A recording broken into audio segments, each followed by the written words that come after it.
তো বন্ধুরা, আমি এখন যেটা নিয়ে কথা বলবো সেটা হচ্ছে সামান্য ভগ্নাংশ। ঠিক আছে, এই সামান্য ভগ্নাংশ আমি বোর্ডে লিখে দিচ্ছি। সামান্য ভগ্নাংশ। সামান্য ভগ্নাংশ কয় প্রকার? সামান্য ভগ্নাংশ হচ্ছে দুই প্রকার। ঠিক আছে, একটা হচ্ছে তোমার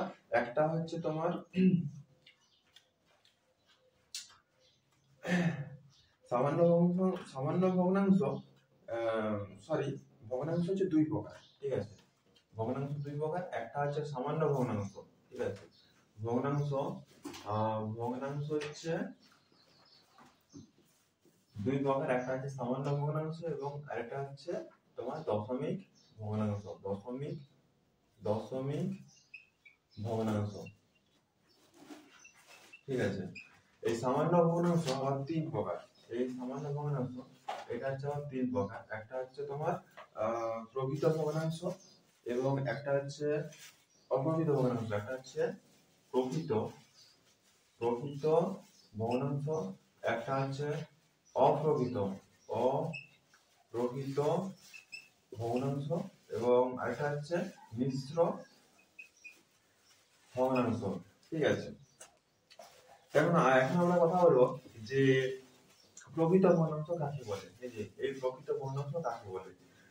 ওই যে প্রকৃত ভগ্নাংশ, যে ভগ্নাংশের লব হরের থেকে ছোট হয় তাকে প্রকৃত ভগ্নাংশ বলে। যে ভগ্নাংশের লব হরের থেকে ছোট হয় তাকে প্রকৃত ভগ্নাংশ বলে। যেমন উদাহরণস্বরূপ দেখো, এই যে 3/4, 3/5,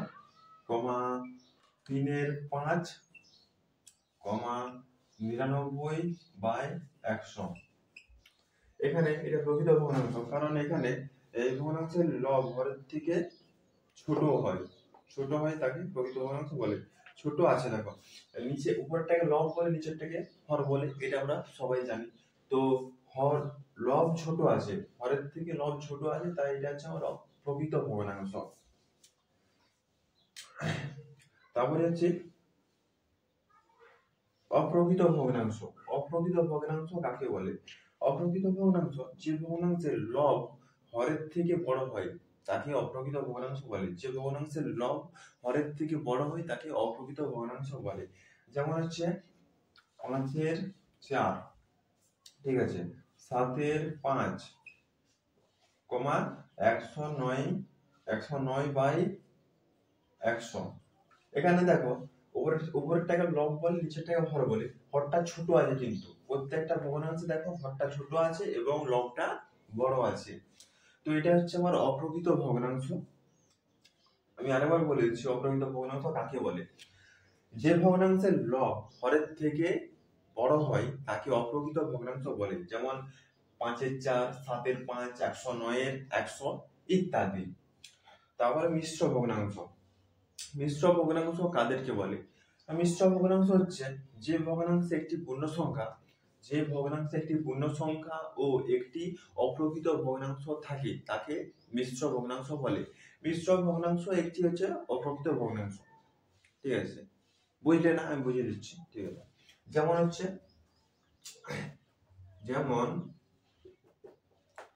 3/1/5, 3/1/5। ঠিক আছে, মানে দেখো এটা অপ্রকৃত ভগ্নাংশ কেন আমি বলে দিচ্ছি। আমরা জানি যে হরের সাথে লব আর হরের সাথে পূর্ণ সংখ্যার গুণ করতে হয়, তাহলে 5/15, আর লবের যে সংখ্যা রয়েছে সেটা আমরা যোগ করে দেবো, গুণ করে লবের সংখ্যাটা যোগ করে দেবো, মানে কত? 15 আর 1 16/5। তাহলে এটা একটা অপ্রকৃত ভগ্নাংশ, মানে যেটা মিশ্র ভগ্নাংশ সেটাই হচ্ছে একটা অপ্রকৃত ভগ্নাংশ, একে বলা হয়। তারপর হচ্ছে 6/13 15, 6/13 এটা যদি গুণ করি, 15 আর 6 যদি গুণ করি, 15 6 90, 90 আর 13 103, 103/15। তাহলে দেখো এটা একটা পূর্ণ সংখ্যা ছিল, 6/13 সমান 103/15, মানে এটা অপ্রকৃত ভগ্নাংশ।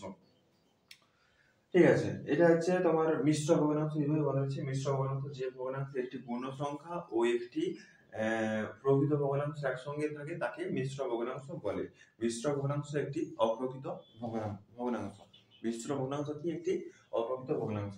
উদাহরণস্বরূপ আমি বললাম, ঠিক আছে, 3 × 1 = 5 = 16/5, এটা একটা অপ্রকৃত ভগ্নাংশ, এটা মিশ্র ভগ্নাংশ।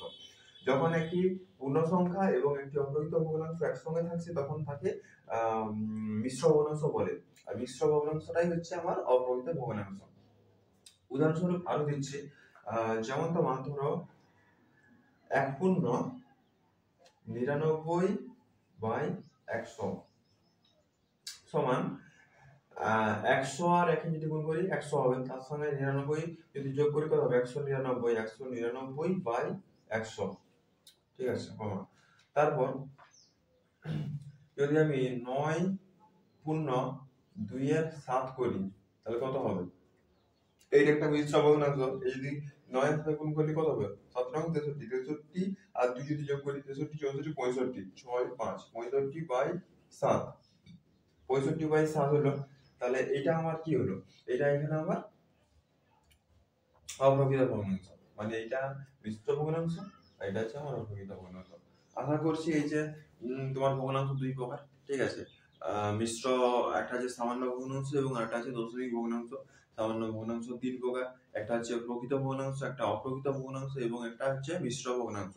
আশা করি এগুলো তোমরা বুঝতে পেরেছো। ভিডিওটি ভালো লাগলে একটা লাইক করবে, বন্ধুদের মাঝে ভিডিওটি শেয়ার করবে এবং নতুন হয়ে থাকলে চ্যানেলটিকে সাবস্ক্রাইব করে রাখবে। ঠিক আছে, ধন্যবাদ।